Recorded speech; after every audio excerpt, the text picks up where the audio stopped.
Good afternoon, everyone. Economist Magazine 2020. What a year so far. Let's decode it. Every single line is a month, 12 lines. Using maritime law, red, right, returning. What happened in March returns in October. Update on the dust storm, 26th, 27th. What it looks like through Panama skies, hazy already. And a bit of cloud art to keep things happy. In the year 2020, it's so important to keep your body functioning at optimal performance. And collagen may be the closest thing we'll ever get to a real fountain of youth. After all, collagen is the most abundant protein in your body and essentially the glue that holds it all together. When you're middle-aged, you're only producing half the collagen you did in your youth. My focus is about digestive health because the change in our diets from foods being unavailable, moving to seasonal foods, and the entire spectrum of availability of foods changing. There's so much more to talk about with the benefits of collagen. You can visit healthwithadapt2030.com to learn more. The link's in the description box below.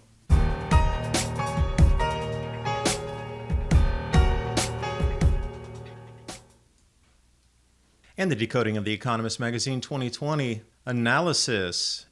Jay from Clapham Common, home of the Clapham Saints who fought for humanity's freedom, which continues today. We met when I was speaking at AV 10.1 in London.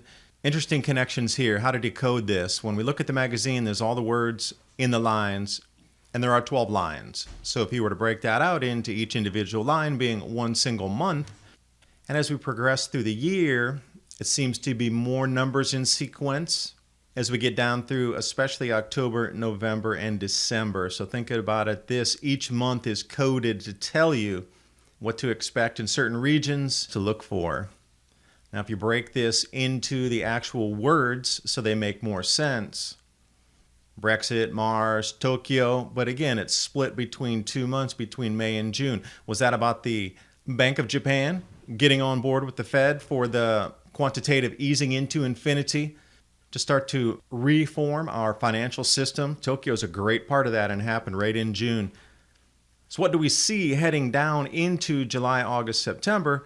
Climate, Xi, recession, Modi, something in India there, Expo.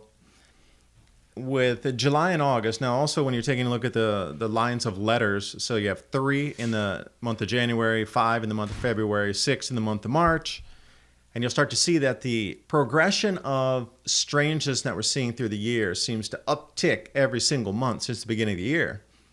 Well, it seems to also follow the numerical sequence here and how many letters are in each line. 3 letters in January, 5 letters in February, 6, 7, 8, 9, where we are in June. And then it jumps a whole level to 11. So something that we've seen in June is an exponential above what had happened in March and April with the lockdown. We start to see across the U.S., different continents, something exponentially did jump and happen. But the only sequence in here where the numbers of letters decrease is from July, where there's going to be an apex, and it seems like foot's off the gas pedal there for August. Maybe a chance to regroup, but then again, something exponential jumps in September. But when we get toward the end of the year, it looks like there's runaway events happening from September, October, November, and then look at December 27 comparatively to January. If you're going to look on an index scale, 9x what it would have been in January in terms of change. So something significant. Got the elections coming up, got the reset of the dollar. So I mean, if all this were to happen at the same time, you would see how this would be a 9x increase over the events we saw since the beginning of the year. Now, Jay was also pointing out that because many of the government's charters, mandates are all set across maritime law, that using that, the red and the green in the text was a very distinct signal of red, right, returning. So to think about this, upstream is actually going up January, February, March, April, May versus downstream, which would have been December, November, October, and further down. So think about it this, we're progressing upstream from January. And when does the red return? In October. So the same thing with the lockdowns. It looks like the lockdowns that were experienced in March are going to be coming back in October, according to this. And it says vision. Can you see the lockdown coming again? Red, right, returning. Let us know what you think about the information presented here, and then Jay has much more detailed analysis moving forward, and he just wanted to see what you thought about this so far. Staying in the UK, dome halo, unexplainable We've seen this a couple of times over the last 3 years, but it appeared in the skies again. Nobody can explain it. It's not from the sunset.